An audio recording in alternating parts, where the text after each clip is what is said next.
Moldy and stable. Hello, everyone. Good afternoon.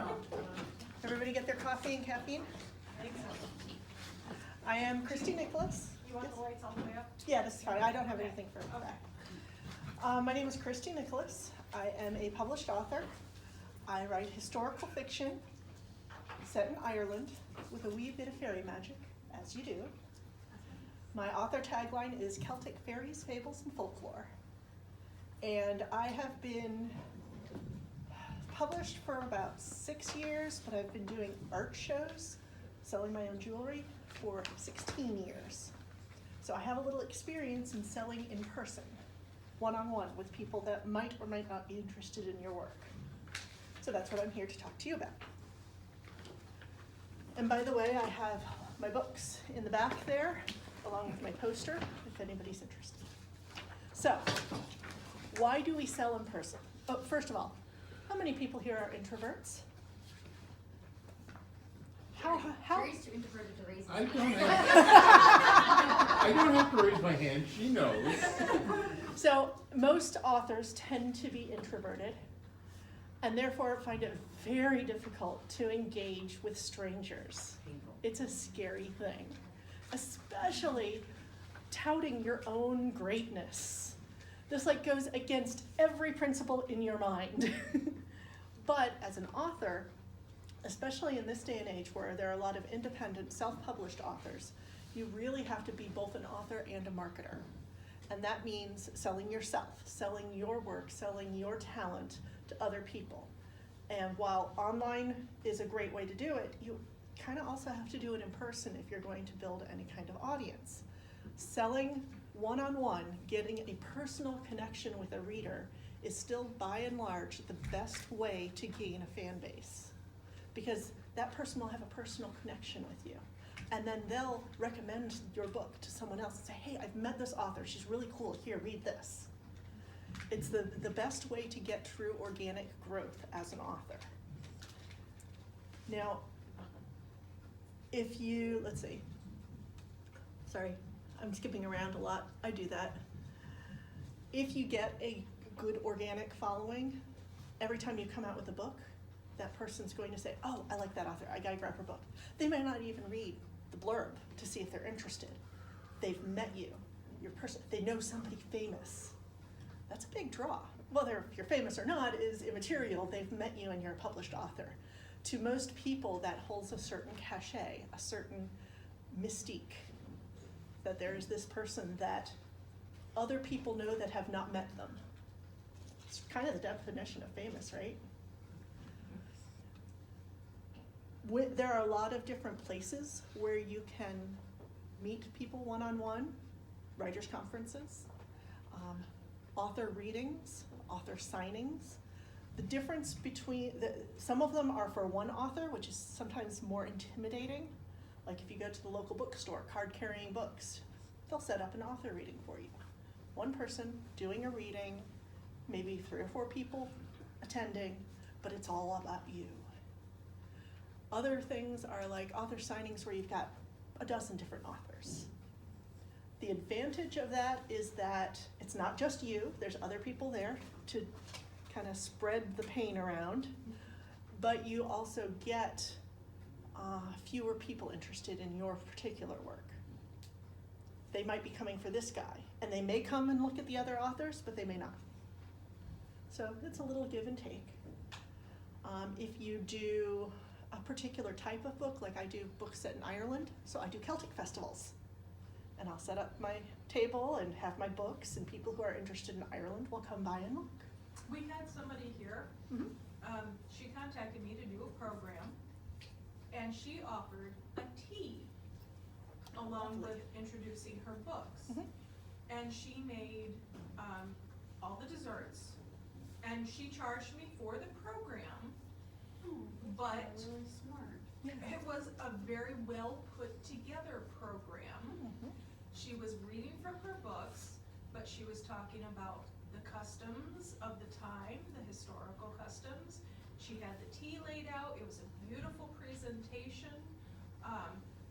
She gave me a good program and then she was able to sell her books. And I would like to make a note that I am video recording myself. So I'm not gonna put this like on general distribution unless it's okay with everybody, but I just wanted you to know that I am recording it. I don't cast an image, that's okay. It's not pointed at you, it's pointed at me, Yep. but your voices will be on the recording. And she's only recording half as much as she thinks she is. She's right on the border Am I? of the display. No, there you go, you gotta move Okay, this way. here we go. Or you could have said something earlier. No, I just No, that's noticed fine, it. that's- I just noticed it. Christy, the other way, the other way.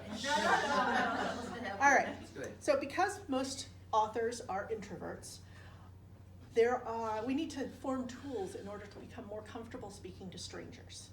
And one of those tools is to create a persona, to act, to be someone else. I find it very much easier to do this if I'm in costume. For instance, I did a steampunk author signing, and everybody dressed in steampunk outfit.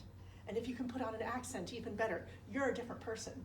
You're not that shy person, you're this extroverted, friendly person that can speak to everybody. You can even choose an actor that you like, that you can act like them. In reality, each of us is a different person for different people. I'm a different person to my friends than I am to my husband, than I am to my parents, because we all have different things in common, and those are the things we share. So you have different aspects of your personality that you show to them. So you just form one for your books. It's not that difficult. Takes a little practice. You can practice in front of the mirror, you can practice in front of your friends, you can practice in front of your fellow authors. We will not judge. I found a very easy way to remain an introvert and sell books. Stay in your house. You go into book signings with multiple authors, and you sit next to a very personable introvert, extrovert. Rather. That's why you sat next to me at that book signing. Christy sold all my books for me. I didn't have to say anything. I actually did. I started. All right. The best way to be comfortable selling yourself is to know, selling anything is to know the product very well. And who knows your product better than yourself? Who knows your book better than you? Well, maybe your editor. But you know the backstory that isn't included. You know the character profiles. You know these people. They've been living in your head for months, maybe even years. And you could talk about them forever, as long as you're not talking about yourself. So talk about your characters. Talking about your plot. It's not talking about yourself. It's a trick. Now, one thing that I have learned, when I introduced myself, I gave myself a tagline. I write Celtic fairies, fables, and folklore. It uses the rule of three, which is three interesting things. It uses alliteration, and it touches on several aspects of my writing, as well as the fact that most of my stuff is set in Ireland. You can also come up with a hook about a particular book or your work in general. I said that I write historical fiction set in Ireland with a wee bit of fairy magic, as you do. This is a set thing that I know in my mind. I can do it in my sleep. I've said it many times, and it saves me from having to actually interact with people right away. It's something I can tell a stranger, and it's like a recording. It's patter. Have you ever gone to a circus or a fair and you hear the guys hawking things on the side, the ride or the exhibit or something like that? That's a patter. It's things people say to get you hooked into or interested. So if somebody's walking by my book table and I said, do you like historical fiction? I write historical fiction set in Ireland. A lot of people have a connection to Ireland through ancestry or through interest. So if it's not a Celtic festival, half the people that come by will stop and be interested. If it is a Celtic festival, 95% of the people will stop by and be interested. It all depends on your audience and what your hook is and how relatable it is. If you have a memoir about dealing with Alzheimer's, there's a hook. This is my memoir about dealing with Alzheimer's. If you've got a book of poetry about the ocean, this is my poetry. These are my words and thoughts about living on the sea, something like that. Just a little tagline, a little 5 to 10 word summary of what your work is about. Not your character necessarily, not your storyline or plot line, but something general, something that's going to appeal to a wide audience. If they then stop and express an interest in that, then you can get into some of the more specifics. If somebody stops with me, I say, the first story in the series is about a young woman who went to Ireland during the Great Famine without realizing she was going into the Great Famine. And that might, a lot of people, again, especially if they're interested in Ireland, know about the Great Famine, 1845 through 1847, how Ireland lost a third of its population in 4 years through death or immigration. And so a lot of people are actually descended from the people that have emigrated or have lost family from that. So, you get a little more of a hook with each sentence. But if you have these sentences memorized ahead of time, you don't have to think or have as much anxiety about saying them. It's a script. It's a part of that persona. So if you've written a series, you might want to talk about the series itself. This is book 1. There will be 9. 7 just came out. I'm working on number 8. That tells them that there's a commitment. If they like series, that's great. It tells you that you've got an end place in mind, that they're not going to wait on it for 20 years like George R.R. Martin, hopefully. If you encompass a place or time or event, again, that's something that you can hook onto them with generality. The opening scene is in Miami during Hurricane Andrew, or the first book takes place in Ireland. I already said that. I try to highlight the dangers of abusive relationships. There's an issue-related one. As long as you create a couple bits of patter, you can always react. Now, some people are going to have questions, and you can have set answers to the questions too. Even better if you can make them laugh. So somebody comes in and says, wow, you wrote all these yourself? Nope, I employ a legion of angry elves. I keep them in my pocket. Getting typewriters that tiny is a pain. She does. How do you have the patience? It's relaxing and meditative, and it keeps me from killing my husband. Both men and women love that line. Because half the time, the woman or the man will look at the other and say, oh, maybe you should do that.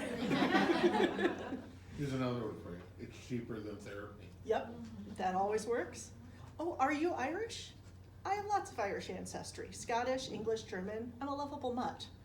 Or alternatively, I've said, yeah, my left hand's Irish. I like that one. I did that earlier on Jennifer. So now what I'm going to do is have you all create your own. I want you to figure out, let's see, wow, you wrote all this yourself. So throw out some suggestions as to responses to this. No, the rats in the basement did it. There's one. Bought it on Etsy. Perfect. What'd you say? Bought it on Etsy. What else? Me and the voices in my head. Excellent. A little self-deprecating humor always goes over well. No, she meant that. No, I know. Implying that you're insane is a common trope throughout all writers and goes over really well. Anyone else? Healthier than drinking. Perfect. And cheaper than therapy. That's No, I liquid have therapy. Cheap child labor. Ah. How about, where do you get your ideas? Because everybody gets asked this as an author. From the bodies in the backyard. Perfect for Levi. I was born and raised next to a cemetery. Why am I not surprised? I don't have a single one, but I generally say I get them from everywhere. Newspaper headlines and articles, stories online. People, I hear someone speak to somebody else and there's Yep. a story. I was looking for some new material, so I went to an art gallery, and the art like speaks to me sometimes, Perfect. and I can hear words come in my head of something Things that, that's personal. Or answers that are profound or funny. You had one, Jeff? Yeah, my 5 brothers and sisters remind me of things that I totally forgot happened. Perfect. Family reunions are a great place to get material. High drama. High drama. Little mail order outfit in Toledo. Give me your phone. So once you've gotten your interest of your person, what do? With them? Hand them a book. It's something that they can look at while you're talking to them so they're not staring directly at you and being uncomfortable. Either you or them. If they have the book in their hand, they'll flip over to the back, you can read the back, they'll look in the first chapter.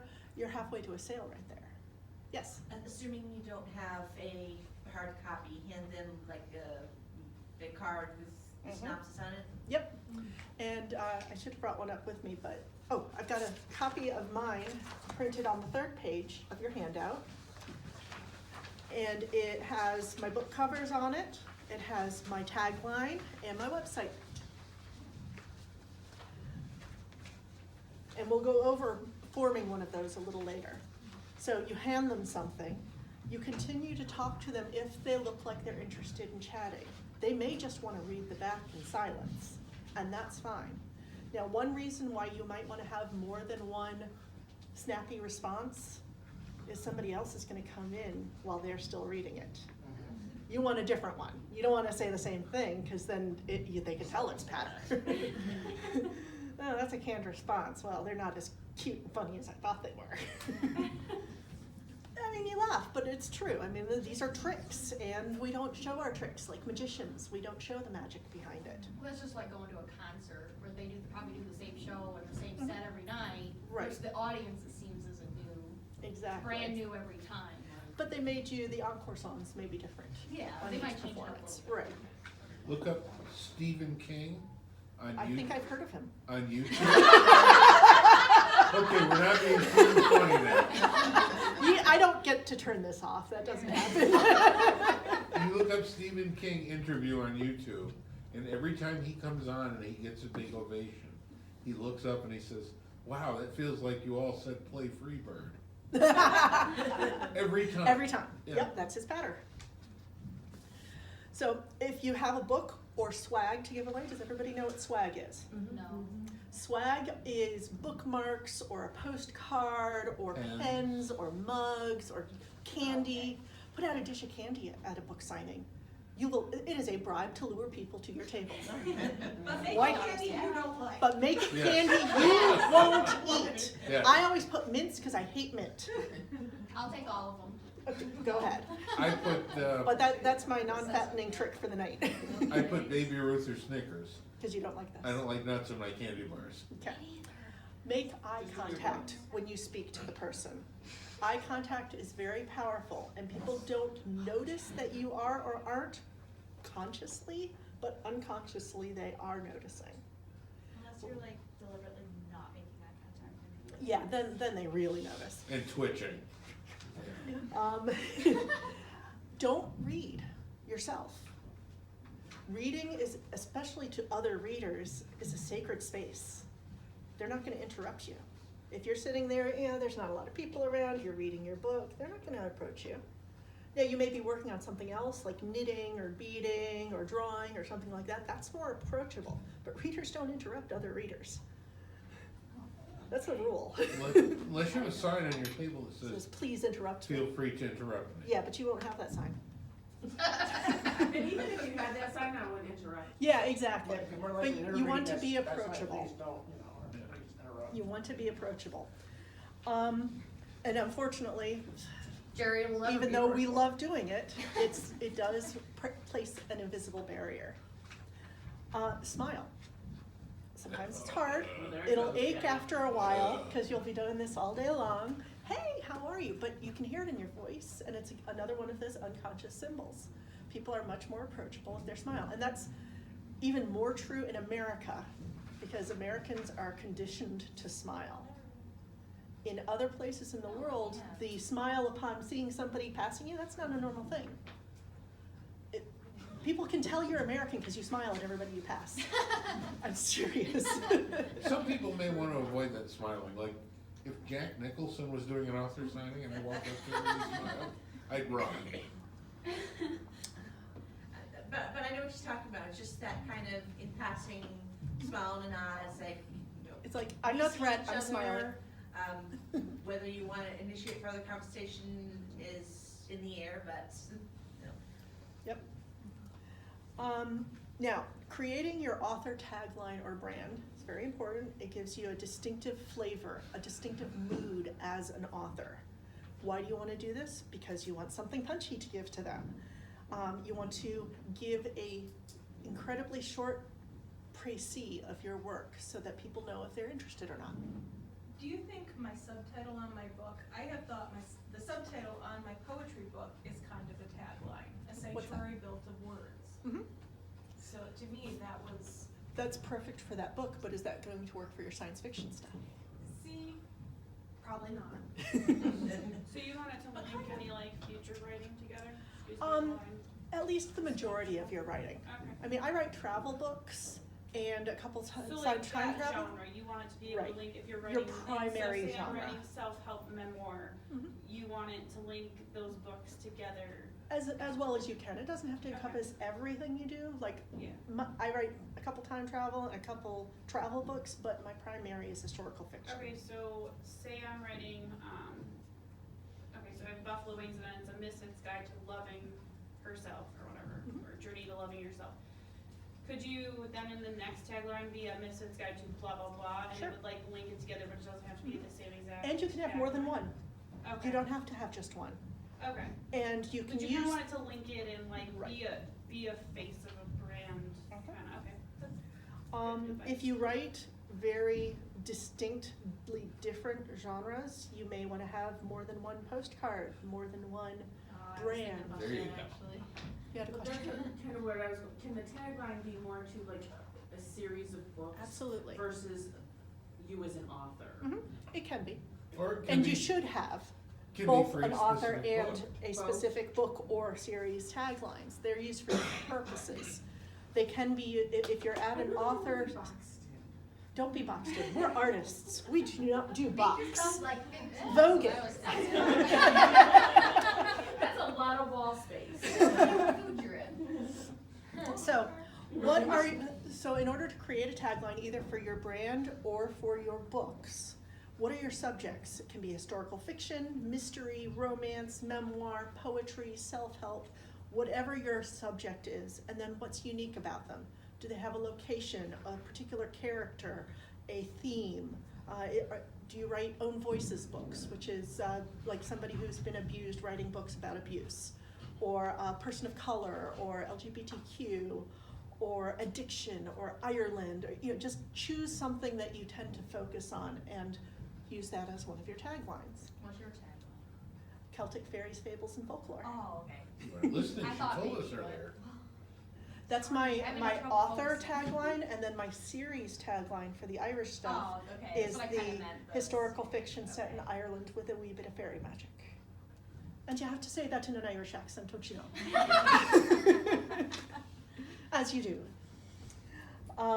The most common question I get after that is, are you Irish? Gee, go figure. The red hair, yeah. So it's helpful if there's a little bit of poetry to your tagline, add alliteration, maybe some nice rhythm to it. Celtic fairies, folklore, and Celtic fairies, fables, and folklore has the alliteration. It has the rule of three. There's 3 examples. Make it short and punchy. You can use mood, theme, settings, characters. If you want something dark, it might be something about thrillers or surprise or tension built into the tagline. You may add a twist. Here are some examples from different authors and their genres. Don't Forget to Breathe. She does Christian crime thrillers. Endless Adventure, Timeless Truth. She does suspenseful mysteries with romance, humor, and faith. Heartfelt, homespun fiction. Ordinary people facing extraordinary circumstances. Heart, humor, and happily ever after. There's that alliteration again. She does sweet, funny romances. The Grand Master of Adventure, Clive Cussler, thriller novels. If you're going to call yourself the Grand Master of something, you better have a big following. Just saying. That's what I was thinking. Just saying. But it's Clive Cussler. But it's Clive Cussler, he does have a good time, which is why I introduced him, because he's an author that a lot of people will recognize, so they can see how it works successfully. And then there's my own Celtic fairies and fables and folklore. Let's brainstorm. Give me 5 or 10 words, write them down, and then I'll pick a couple of you to say them out, of describing your work. Just write words, you don't have to put them together. Just write, Ireland, fairies, magic, history, something like that. And then we will work on 2 or 3 people to create for you. So write. So you have to have one for each different, No, just if you're like at different genres, or? pick one genre that you write and Okay. write a couple Do they things. need a pen? You have all my pens. I didn't steal them. This is mine. Where'd they go? They're back there. Michelle, do you need a Michelle, would you pen? need a pen here? By the way, for those that don't know, Levi over there makes beautifully wood-turned pens, as well as other items. He Yeah. sells at local craft festivals in Elmira. Yeah, if Levi For says, example? Yep, there's a sample. if Levi says, would you like a pen? It's He gonna has a cost you pen. $10. But they're beautiful. I still use mine. I bought it over a year ago. If you need a refill, refills are free, Kim. Excellent. I did not even know that. Oh, crap, everyone needs a refill now. Oh, God. I don't yet. So does anybody else have anything that they'd like to hawk while we're doing this? You said you had some books published, did you not? Me? Yeah.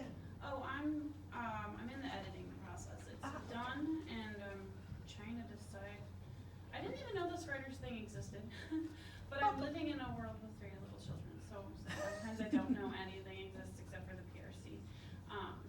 But I'm trying to decide how to go about publishing. It's upstairs. Oh, For like like the the parent thing. the parent resource center. Got it. So I have some, like, I'll say, I want you to love yourself fully and fully like a woman in a Dove commercial. Cause they're, Mhm. so that I use, that catches people and I think that that's funny. That's wonderful to use on a one-on-one. I don't know if I'd use that as a published tagline because it uses Yeah, Dove. but Mrs. Yep. Guide to Loving Herself I've used. That's perfect. Or Marissa's Journey to Loving Yourself fully and fully, things like that. But anyway, so that's I'm kind of more like ruminating in my head than writing it down. Sometimes it's good to let things percolate. Yeah, and then if I write it down, it feels permanent. Yep. How about you, Jennifer? You said you had some things published, did you not? I have a couple of articles that were published. Excellent. What's the on subject of the Health article? Journal. Oh, that's right, you mentioned that.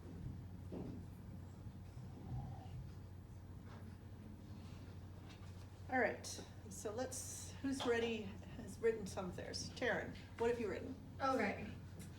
Historical, Mhm. Victorian era, light steampunk, familial characters, snubby daughters, love triangles, noir, and sarcasm.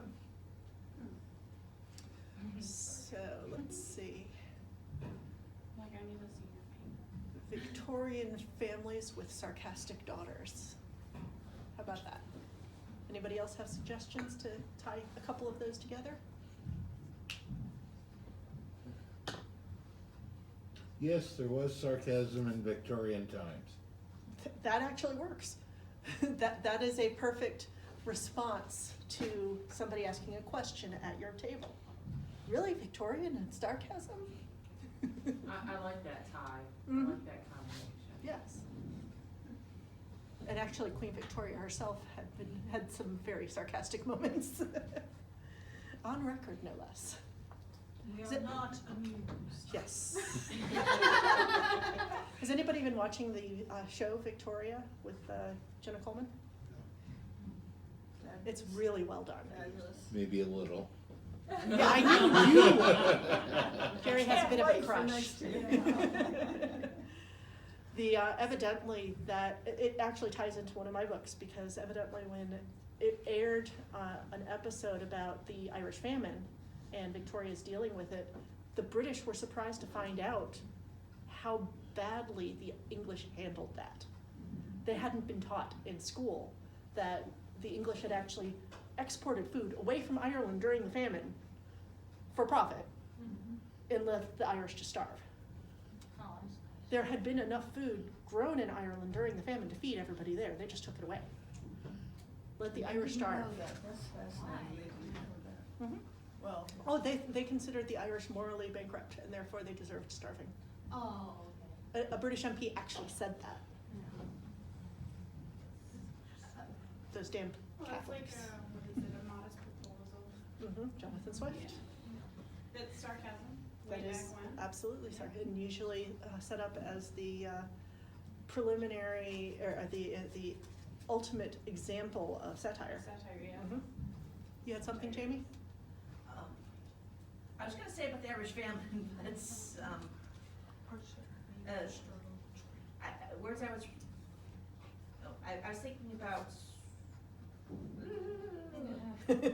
So I actually came up with a possible tagline first, and then Okay. I started writing down the More? Yeah, random like a words. share. So share. I have this, universe that's actually a multiverse, so I write what's sometimes called portal fantasy. Right? I tend to write, characters who, start ordinary and get tossed into these things in over their heads. Mhm. So the tagline I came up with was "Ordinary People, Fantastic Worlds." I like it. Ooh, I like It's it. beautiful. It's all encompassing. It's short and punchy, Trademark. and it would look great on a book cover. What's the longest it should be, like, is there a limit? Maximum 10 words. Yeah, 6 to 10 words. Yeah. I have words, but I'm not coming up with a tagline. Share them. here. Let's see what we can do. Okay, for one series, country, I basically am writing country science fiction set in the country. And I tend towards, I focus on my characters, Mhm. so characters are important. The titles are Biomalware, Unprepared, and Devolution. Fantastical farmware, or fantastical farming. And I was kind of like looking backwards into the future. What's something about one of your characters, one of your main characters, something unusual about them? The professor is. Is he determined? Is he? Well, he's an agricultural bioengineer and, Reluctant, maybe? well, he's like Einstein. He's brilliant, but he's socially inept. Okay, so he's, there's a particular phrase I'm looking for and I can't think of it now. Not idiot's talk, absent-minded professor. Yes, and I do refer to him as that. I actually have his daughter refer to him as that. Absent-minded professor in the middle of a plague. Amidst, ooh, good word, yes, amidst. I'm writing it down. Does anybody realize that words that ended, past tense, like amidst or dreamt, are part of the oldest parts of modern English? You're like, and I pull you in. Mhm. Feel like- Because they're literary sounding. Absent-minded professor amidst a modern plague. Yes. Ooh, Yeah, and it sounds like she knows what Good. she's talking. When you say Oh, big words, that- it sounds that's like a you nice know Oh, what yeah, you're talking about. it ranks up the Yeah, I like literary, using them with like my siblings and stuff. the literary connotation. Yeah, exactly. Who else? Anybody else wanna share? Got a Yes. possible tagline. Got Jennifer. Humor, mystery, dysfunction, loyalty, sarcasm, siblings, alliances, secrets, protected, unspoken rules. Stepson. So a dysfunctional family, a supportive cast? I don't know. Let's play with this. Who else has suggestions for that? Hold on, let me write those down, cause Yeah, that way like, I need can to look write at it them. down. There was a lot. Yeah, There right were there. a lot. Humor, mystery, dysfunction, loyalty, sarcasm, siblings, alliances, secrets, Hold on. I'm writing them down. Sarcasm. What was after sarcasm? siblings, alliances, secrets, not more? How about sarcastic siblings forming secret alliances? Yeah. Does What that about fit with unknown, your? or what about known alliance and then comma unspoken dysfunction? Ooh, I like that better. What was the first word? So known alliance and then unspoken dysfunction. So like you have Like Like that. the alliance is known, Yin and but yang. the, the Yeah, yin it's and very yang, yin the yang, balance. which is a great balance, yeah. That'll be $35. And she wins the prize for monetizing. I'll do it for 30. I can name that tune in $25. Who else would like to share? Oh, I got a couple possible taglines. All right. If you wanna go just really short, Introvert. I could describe one of my books as just by saying, lock your doors. I like it, but it's incredibly vague. Yeah. It doesn't I give don't us a think it's reason. a- It doesn't give us a reason. Werewolves, Alien Killers? invasion. aliens, If you need a reason. Steamroller? Well, anyway, my other one. FBI. Zamboni? Penguins. There's a rogue Zamboni out there. You gotta lock your doors. My other one's a little longer, but it stays under 10 words. Mhm. And it says, yes, that kind of thing does happen here. It is more intriguing, but again, it's very vague. But at least it gives, That could be a tagline on the front of a cover with the title yeah, and a yeah, cover shot. it's a specific book one. Yeah. And as far as myself, I know this is not popular, but if you want truth, I'm not chatty. If you must get to know me, read the damn books. So that's, Gosh, that's so catchy, Jerry. yeah, well, it's portraying his persona as a grumpy old man. Thank you. All right, so these things can be crafted into your hook line for the passing person for extra snappy responses for questions, or when they ask about a particular aspect of the book. That way, once you build up a repertoire of these, you can go through an entire conversation without an original thought, at least original to that conversation.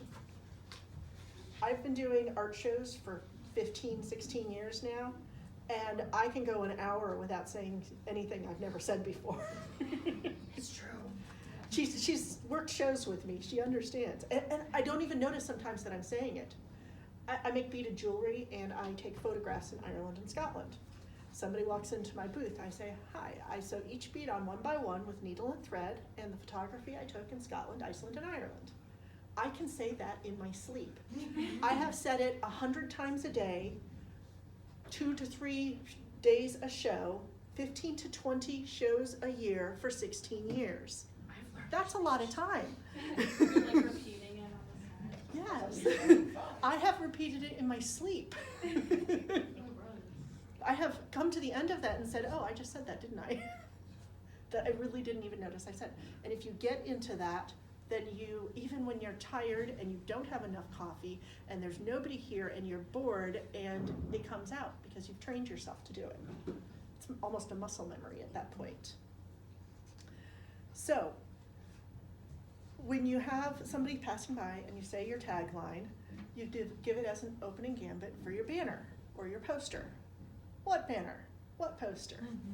So that's where you can look on here, or I've got an older one printed back there. There are a couple different ways you can do this. You can make your banner specifically about a particular book or a particular series, or it can be about yourself as an author. If you make it about a book or a series, and then you write more books, you may have to update your banner. I have run into this problem. The one back there is after I wrote 3 books in the series. This one is after I've written 6 books in the series. I just came out with my 7th, it's already outdated. How many books are there gonna be? There's gonna be 9, 9. yes. And I write about 2 or 3 books a year, so that's often. For those in the group, she writes quickly. Yes. I write a first draft in about 2 months, and then about 3 or 4 months of editing and beta reading and all that good stuff. So I do write quickly, and therefore my next banner will be author-oriented as opposed to book-oriented. And the writing of the book and the editing of the last book tend to overlap. Yeah, with I'm hers, writing my so first draft here, I'm that's why she editing the gets 3 or 4 second draft here. of the last book, and I'm editing the final draft of the one before that. Well, it probably keeps you going. So I've got it layered, yes.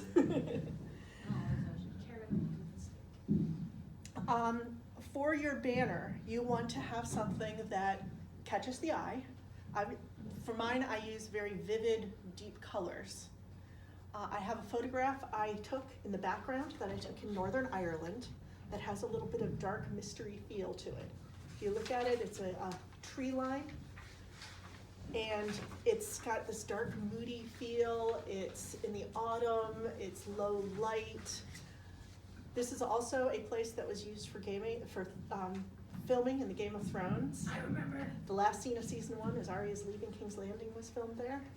It's also a place that's supposedly haunted by a ghost called the Grey Lady. So I get to talk about that as part of my patter. Haunted in Ireland is like 50% of it. Oh.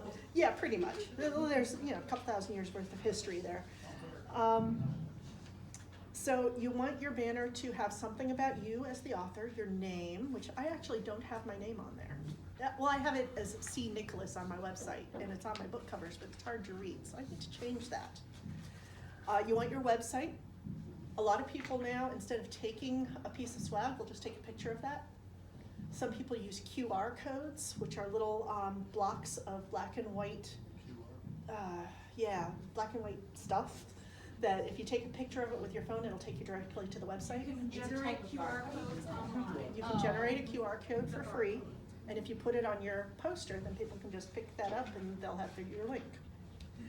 You want to convey the mood of your work. If you're going to have thrillers and murder mysteries, you're not going to want to have balloons and kittens on your poster, unless they're covered in blood. Unless you've written it. I said, Yeah. unless you're covered in blood. I didn't mention clowns. I mentioned the book covers. Vistaprint printed that, mounted on foam board for about $50.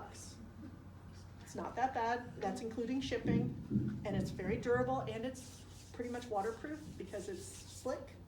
So I've had that at outdoor shows, and it has not been the worst for wear. Always have something to hand out to customers because not everybody's going to use their phone. Either business cards or little postcards. I have this in postcard form as well over there. Or And on the- bookmarks. or bookmarks or pens or something that they give away. You give away.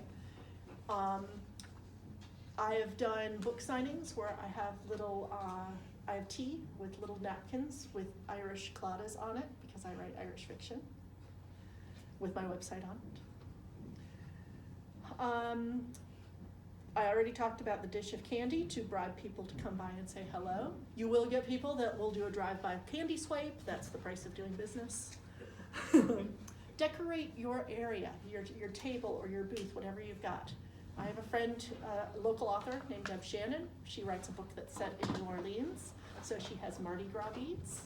She has another book that's about a fisherman, so she has a fishing net and some shells. So, do something that's a little about your work. Mm-hmm. If you have a gardening book, put a lovely bouquet, maybe some single flowers strewn about. Gardening shears, now that could be dangerous. One of the authors that I know, he gives out packets of seeds that I think mostly have come from her own garden. See, perfect. Yes. How would you apply that to things like fantasy and sci-fi? It depends. I would recommend maybe getting like those little Dollar Tree toys that are robots and, little spaceships maybe. You can also get stickers printed, which might represent an alien race or something. Do a little drawing. You can put things on the normal stuff like mugs and T-shirts and stuff like that, just with your website or your tagline. So it doesn't have to be anything specific. If you're in an alien. Little candy pills that tell them that it's gonna take you someplace. Or, I don't like that for idea. instance, say your book is set on an ice planet and you have a couple little sculptures that look like ice over here and you place little figurines on it. You can get, there's thousands of miniatures out there that can be different aliens. Levi can hand out Carla. She knows that I write. I was thinking about a book She knows wrapped in that I'm crime scene writing a tape. story on a nice world. It's crime scene tape. There you go. You could actually put it around your table. Yes.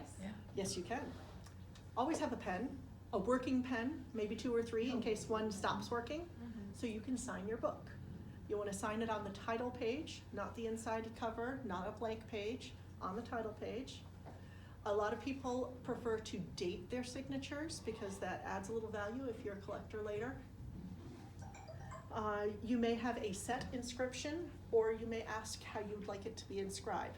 If you've handed the person the book and they've read the blurb and they're still interested, just say, how would you like me to inscribe that? Chances are they'll go ahead and buy it. They haven't asked for it, but you've implied that they already have. It's harder for them to say no at that point than yes. Well, what happens if they just think you're gonna give it to them then? When you ask them how you would like to inscribe it, before you put pen to the paper, say, would that be cash or charge? And if you notice on my sign over there, I have prices next to the books. Yeah, I don't like when the author doesn't have the prices. Yep. And I feel awkward, like, how much is this? And then I- when it's I- too high, then I'm like, well, If you don't You know have what I mean? prices, many people will be too shy to ask. And this is true of my art show business, the jewelry, as well as the books, as well as the prints. Always have a price out. That way people know what they're looking at and if they can afford to get invested in it. Now, is a sign that says buy this book and nobody gets hurt, is that appropriate? That's beautiful, I love it. For your types of books, yes. I usually come up with a common inscription, like unless somebody asks me for something more personal. For my Druid's Brooch books, I do enjoy the magic. Be ready to accept money. Have a change purse on your person, because people do lose them and get stolen. I have a little, three pocket change purse on my person. I sometimes put my shirt over it. And so I have a square, very easy to put on your phone. Just swipe the card. The money's in your account in 1 or 2 days. PayPal has a service as well. They have the iPay system where you can just swipe the phone near it. There's a lot, and those are very inexpensive, if not free, for those readers. PayPal, yes? The most basic square reader is free. Yes, but if it doesn't read a chip card, you may be liable if there's an issue, if you don't have the most recent one. The most recent ones are like $20 to $30, I think. Yeah, since they've updated to the chip. 15 to 40, I think, is the range. And thank you for giving me the info for my mom's photo show, by the way. Yep. Yeah, if you don't have the most recent one and there's a chargeback or an issue because the chip wasn't read when it was a chip card, then you as the retailer are liable for it, as opposed to Square. Get educated about sales tax and the requirements for sales tax before you start selling, so you're not scrambling at the last moment. There is some paperwork to go through in order to collect and remit tax, and you don't want to be left behind on that. Let's see, and I think that's the end of my presentation. Have we any questions? Yes. Yes. I know you have both a blog and a website. I have a blog and a website. When we're combining selling in person and online, do you find it easier, could you sell stuff through your blog, or is it necessary to have separate blog and website? You can have them both combined, and some people have one, some people have the other. I find the website more useful to me because I have my jewelry on there as well, and they are static pieces that you can actually buy online. I've got a store. But the blog is more constantly changing because I'm posting a couple times every week. Right. And the website is more static. You can link them together, so you can have a static page that I just A figured landing this out, page. because for Mhm. 4 months I said, it's too hard, I can't figure it out, I don't know what I'm doing, and I didn't. And then for 2 days I was like, what would it take for me to learn? And I figured it out. You just create a static page, and you can set up your whole thing through WordPress and stuff like that, Yep. and you can link to your blog from your static site. And that's what I do as well. Yeah. And then I've also got a Facebook author page, which has Yeah. links to that. I also have Twitter and Instagram. I used to have Google Plus until they died. And I have a YouTube channel. Would it be wrong for me to self-promote a little bit here? Go for it. I website for money.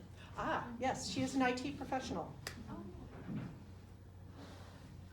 So if you have questions or requirements for setting up web pages, Jamie What's is a your great area of resource. expertise?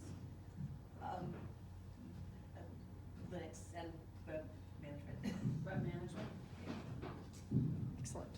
More questions, suggestions, comments, complaints? Jerry will shoot you. What? What did I do now? He's an easy target. I'm sitting over here quietly behaving. You're the closest to me, so you're the easiest for me to hit. Do you want me to sit there? There. Thank you.